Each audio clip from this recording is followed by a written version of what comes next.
بسم اللہ الرحمن الرحیم۔ السلام علیکم۔ جس گھر میں خوشیاں اتنی دیر تک قائم نہیں رہتی، جس کی شادی ٹوٹ جاتی ہے یا بندش کی وجہ سے اچھے رشتے نہیں آتے، تواجی زندگی میں جھگڑے ہوتے ہیں، گھر میں اختلافات قائم ہوتا ہے یا کام میں رکاوٹ اور گھر میں آنے سے بے سکونی محسوس ہوتی ہے،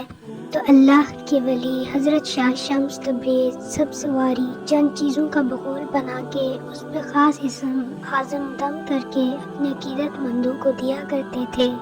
اور یہ فرماتے تھے کہ ہر جمعرات اس بخول کی دھونی اپنے گھروں میں دیا کرو، جیسے ہی تم جمعرات کو اس بخول کو اپنے گھر میں جلاؤ گے تمام محض طاقتیں ختم ہو جائیں گی، اور کاموں میں جو الجھن ہے، رشتوں میں جو بندش ہے، شادی میں جو رکاوٹیں، بے سکونی گھر میں جو قائم ہے، وہ سب اختتام کو جائیں گی۔